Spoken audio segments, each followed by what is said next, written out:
नमस्कार दोस्तों, PTA financial में आपका स्वागत है। आइए सबसे पहले देखते हैं आज का ग्लोबल माहौल और फिर निफ्टी बैंक निफ्टी देखेंगे और कुछ स्टॉक्स भी और उनके रिजल्ट्स भी देखेंगे। तो सबसे पहले हम लोग देखते हैं आज की एफआईआई डीआई की एक्टिविटी और फिर उसके आगे देखा जाएगा। तो एफआईआई ने आज फिर से 4336.54 करोड़ का सेल किया है और डीआई लगभग उतना ही का बाई किया है। अगर नेट देखें तो लगभग 15-16 करोड़ का सेल हुआ है। ठीक है, अगर हम लोग अभी देखें ग्लोबल मार्केट, तो ग्लोबल मार्केट में सबसे पहले हम लोग देखेंगे अपना गिफ्ट निफ्टी। निफ्टी बंद कहाँ हुआ है? 23,344 और अभी गिफ्ट निफ्टी कहाँ पे ट्रेड कर रहा है? 23,535, लगभग 200 पॉइंट ऊपर ट्रेड कर रहा है। तो अगर यही सिनेरियो मॉर्निंग तक रह गया तो लगभग 150 से 200 पॉइंट का गैप अप और उसके बाद फिर अपने हाथ में कुछ भी नहीं मिलेगा, क्योंकि इतना बड़ा गैप अप होने के बाद फिर कुछ मिलता नहीं है बॉस। ठीक है, जो पोजीशन बाई करके होल्ड किए होंगे, जो कि मैं नहीं करता, तो उनका ज़रूर फ़ायदा होगा, बट इतना बड़ा गैप अप होने के बाद नॉर्मली कुछ करने को मिलता नहीं है। खैर, जो भी होगा देखा जाएगा कल दिन में क्या होता है। ठीक है, आइए इधर देख लेते हैं। यहाँ पे देखिए S&P 500 डॉ जोन्स पॉजिटिव में ही ट्रेड कर रहा है और ये कल का है। अगर इधर देखें एशियन मार्केट में तो सारे के सारे ग्रीन में हैं, यूरोपियन मार्केट में भी सारे के सारे ग्रीन में चल रहे हैं। तो कल जो वीकली देखे थे हम लोग, उससे थोड़ा सा अभी मार्केट डिफर और थोड़ा सा स्ट्रेंथ दिख रहा है। कुछ कंसर्न भी है जिससे डरने की भी ज़रूरत है, जैसे कि वोलेटिलिटी।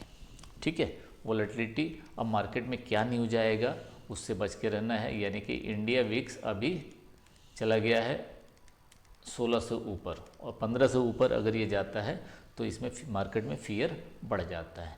दूसरा जो मेजर कंसर्न है वो है हमारा INR और डॉलर।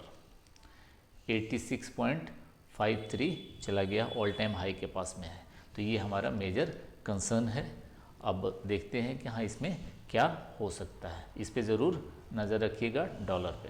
ठीक है, क्योंकि सीधी ये हमारे इकोनॉमी को इम्पैक्ट करता है। आइए थोड़ा सा हम लोग देख लेते हैं ऑप्शन चेन और फिर आगे चल के बात करते हैं क्या होता है। तो ऑप्शन चेन में अगर देखेंगे तो यहाँ पे 23,200 अब एक स्ट्रॉन्ग सपोर्ट बन के आ गया है और इधर कितना है 23,000 जो स्ट्रॉन्गेस्ट सपोर्ट अभी दिख रहा है। और इधर कितना पे दिख रहा है 23,600। मैं थोड़ा सा इसको और बढ़ा लेता हूँ ताकि दूर का दिखे। अभी यहाँ पे देखें ये 23,000 और ये 24,000, यानी कि अब ये रेंज काफ़ी बढ़ गया है, यहाँ से लेके यहाँ तक का बढ़ गया है, यानी कि वोलेटिलिटी काफ़ी हाई रहने की उम्मीद है। ठीक है, तो इसमें बहुत ही सतर्क रहने की ज़रूरत है। और टेक्निकल हम लोग चार्ट पे बात करेंगे कि कहाँ पे हमारा इंपॉर्टेंट सपोर्ट है, कहाँ पे शॉर्ट कवरिंग हो सकता है, वो चार्ट पे हम लोग बात करेंगे। अगर इनका हम लोग PCR देखें तो ये हो रहा है 1.01, जो कि हमें क्या बताता है, साइडवेज की तरफ बताता है। ठीक है, तो कल अगर गैप अप खुलेगा तो जाहिर सी बात है ये भी ऊपर निकल जाएगा। वो हम लोग मार्केट में देखेंगे क्या होता है। अगर बैंक निफ्टी की बात करें तो बैंक निफ्टी में इनका भी हम लोग थोड़ा सा बढ़ा लेते हैं। ये देखिए 49,000 पे अभी मार्केट कहाँ पे है, यहाँ पे, और 49,000 पे यहाँ पे ये कॉल राइटर ट्रैप्ड है। और अगर कहीं, जो कि बहुत ज़्यादा चांसेज है कि कल इसके ऊपर ओपन होता है और कुछ देर रुक जाएगा तो ये भी क्या हो जाएंगे, ये भी कॉल राइटर यहाँ जो बैठे हैं ये ट्रैप्ड हो जाएंगे। ये कब, अगर गैप अप खुल के और थोड़ा देर सस्टेन करता है तो फिर ये लॉस में जाएंगे तो एग्जिट करेंगे। अब शॉर्ट करके बैठे हैं तो ये एग्जिट कैसे करेंगे, बाई करके करेंगे, या कवर करेंगे तो बाई करके कवर करेंगे। तो उस केस में क्या हो जाएगा, ये शॉर्ट कवरिंग हाँ यहाँ पे कितना है 50,000, ये 50,000 ये एक हमारा इम्पोर्टेंट रेसिस्टेंस फिलहाल के लिए निकल के आ रहा है। चार्ट पे देखेंगे टेक्निकल व्यू, क्या ये तो डेटा के अकॉर्डिंग है, चार्ट पे थोड़ा सा जो भी होगा वो चार्ट पे हम लोग स्टडी करेंगे, ठीक है। और इनका अगर हम लोग देखें PCR तो 0.63 जो कि अभी भी बियरिश ही बता रहा है, ठीक है। तो देखेंगे दोनों हम लोग क्या होता है, चार्ट पे कैसा दिख रहा है वो सब देखेंगे। आइए चार्ट पे चलते हैं। सबसे पहले निफ्टी का पहले हम लोग डेली टाइम फ्रेम में कर लेते हैं और फिर इंटरडे टाइम फ्रेम पे चलेंगे। तो डेली टाइम फ्रेम में अभी एक ये जो मैंने लाइन यहाँ पे कर रखा है ये कितना है 23,500, ठीक है। और आप एक और काम कर लीजिए, यहाँ पे एक लाइन ड्रॉ कर लीजिए नीचे में, ये पॉइंट यानी कितना है 23,000। अब यहाँ पे जब तक ये मार्केट है ना, ये इसमें कुछ खास मज़ा नहीं आने वाला। जब तक इसके ऊपर अब नहीं निकलेगा तो फिर अगला क्या हो जाएगा 24,000 से 24,200, 24,000 से 24,200। और नीचे के लिए अब हम लोग क्या करेंगे 23,000 एक इम्पोर्टेंट सपोर्ट है, इसके नीचे टूटेगा तो ही, इनफैक्ट 23,200 भी है वो हम लोग इंट्राडे में अभी देखेंगे। लेकिन ये रेंज यही चल रहा है और पिछले कई दिनों से तो चल रहा है, देखिए ना 1 2 3 4 5 6, ये 500 पॉइंट में 6 दिन से इसी पॉइंट में कभी ऊपर कभी नीचे कम कर रहा है। अब इसी को हम लोग क्या कर ले रहे हैं, थोड़ा सा टाइम फ्रेम चेंज करके 15 मिनट के टाइम फ्रेम में आ जा रहे हैं और यहाँ पे देख रहे हैं कि क्या हो सकता है।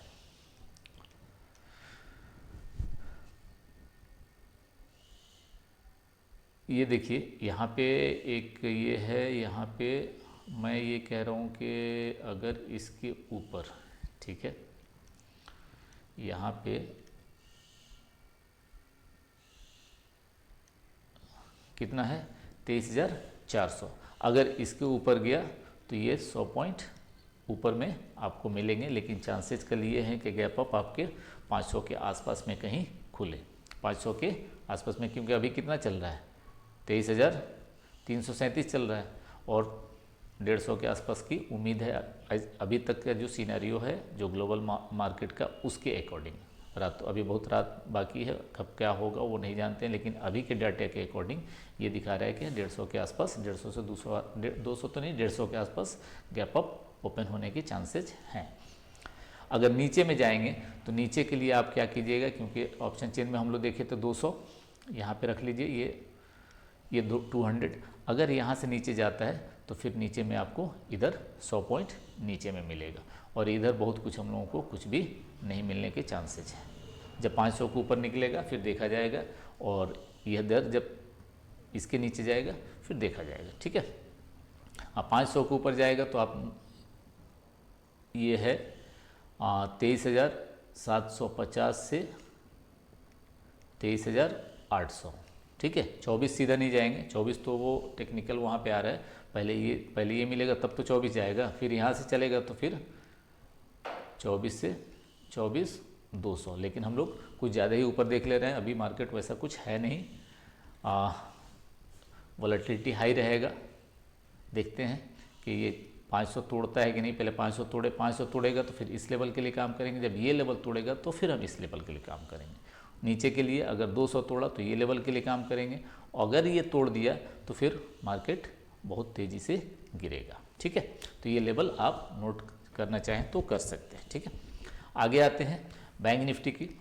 बैंक निफ्टी में पहले डेली टाइम फ्रेम में देख लेते हैं और डेली टाइम फ्रेम में यहाँ पे देखिए एक लाइन मैंने ड्रॉ कर रखी है और ये क्यों किया है कि ये बार बार यहीं पे सपोर्ट ले रहा था और ये आया।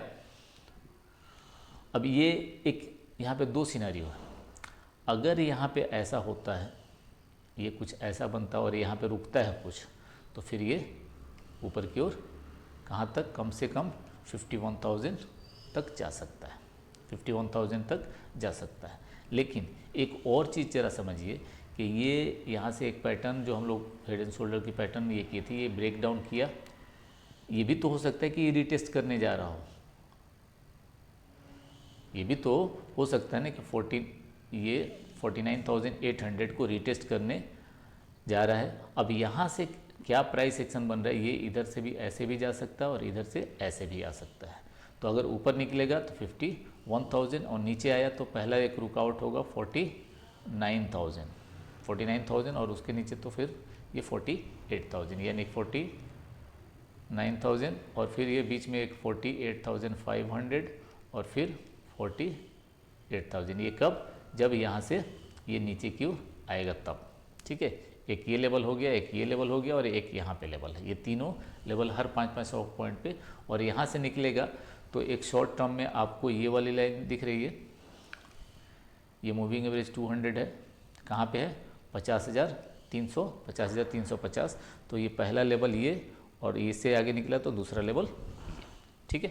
तो बैंक निफ्टी के लिए ये वाला आप ध्यान रखिएगा, ठीक है। आगे चलते हैं, इसमें कुछ स्टॉक्स हैं जिनकी कुछ न्यूज़ हैं, तो 1 बाय 1 करके मैं बता दे रहा हूँ जल्दी जल्दी, ज़्यादा देर ये मैं नहीं, जस्ट ए मिनट। सबसे पहले कोटक बैंक, कोटक बैंक के रिजल्ट बहुत ही अच्छे आए हैं भाई, जस्ट ए मिनट, नेट थोड़ा सा आगे चलिए, ठीक है।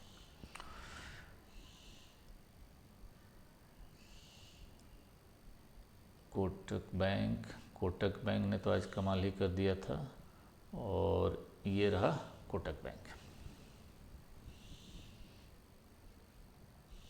आजा भाई,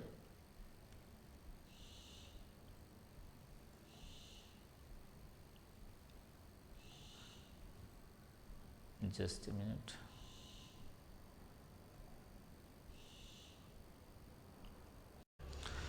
सॉरी, थोड़ा नेट डिस्कनेक्ट हो गया था, यहीं से कंटिन्यू करते हैं। अब कोटक बैंक में बहुत ही अच्छा इनका रिजल्ट आया था, और अगर चार्ट भी आप देखिएगा तो चार्ट में इनका देखिए यही एक बार बार यहीं पे आके इस लेवल पे, अब यहाँ पे जो बन रहा है ना, ये 2000 का एक अप लाइन ड्रॉ कर लीजिए, 2000 का, ठीक है। ये तभी मज़ा आएगा जब 2000 के ऊपर जाएगा, अदरवाइज़ ये क्या हो रहा है, ये पिछली बार देख रहे हैं कई साल से ये बार बार वहीं पे जाके गिर जा रहा है, और एक बार फिर वहीं पे पहुंचा है, ये देख रहे हैं ना, एक बार फिर यहीं पे ये पहुंचा है। तो यहाँ से अब इधर निकलता है या इधर निकलता वापस फिर इस लाइन पे आ जाता है, यानी 1700 के आसपास, ये देखने लायक होगा।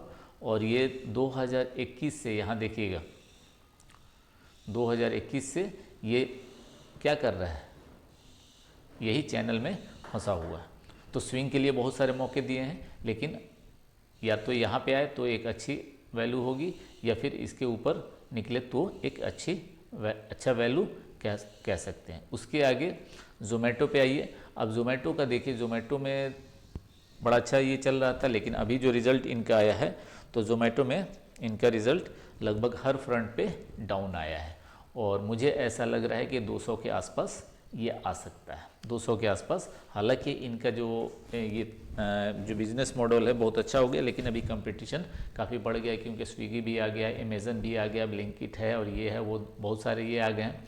तो उसकी वजह से टफ फाइट मिल रही है एक दूसरे से। तो यहाँ तक चांसेज है, यहाँ तक आ जाएगा तो एक वैल्यू अच्छा दिख सकता है, ठीक। उसके आगे आते हैं IRFC, इनका भी आज रिजल्ट आया है, और IRFC में कुछ फ्रंट पे अच्छे रिजल्ट रिपोर्ट आए हैं, और कुछ फ्रंट पे इनका उतना बढ़िया रिपोर्ट नहीं आया है। स्टॉक ऑलरेडी यहाँ से करेक्ट करके यहाँ तक आ चुका है, यानी कि लगभग 44%। और यहाँ पे देखिए ये अभी क्या कर रहा है, यही तो फिलहाल बन रहा है, ठीक है। तो जब तक इसके ऊपर नहीं निकलता है मज़ा इसमें नहीं आएगा। और एक स्टॉक है बजाज फाइनेंस, इसको ज़रूर आप देखिएगा, क्योंकि यहाँ पे एक चार्ट भी बड़ी अच्छा बन रहा है। एक इसका एक सप्लाई जोन यहाँ पे था, बहुत कई बार यहाँ से गिरा है। इनका एक न्यूज़ है कि बजाज फाइनेंस और भारती एयरटेल, ये दोनों ये किए हैं, और एक साथ काम करने के कुछ टर्म्स एंड कंडीशन के साथ एक साथ काम करने पे राजी हुए हैं, और कुछ पार्टनरशिप हुई है, और जिसका नतीजा है कि हाँ आज, क्योंकि इनके पास डेटा बेस मिल जाएगा, कस्टमर बेस मिल जाएगा बजाज फाइनेंस को भारती एयरटेल का, तो यहाँ से चांसेस है अगर ये निकला तो फिर इधर तक जा सकता है।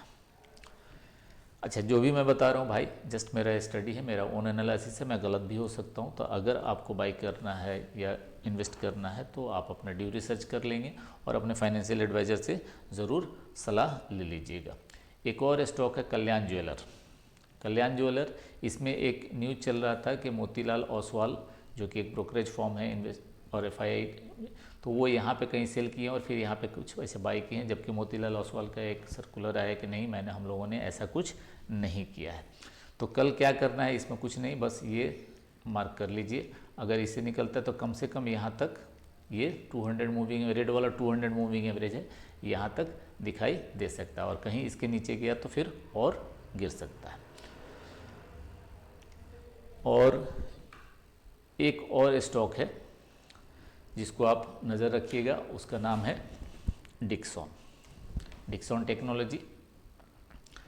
अच्छा इनका ये है, रिज़ल्ट ठीक ठाक है, कुछ फ्रंट पे बहुत अच्छे आए हैं, कुछ फ्रंट पे मार्केट के एक्सपेक्टेशन से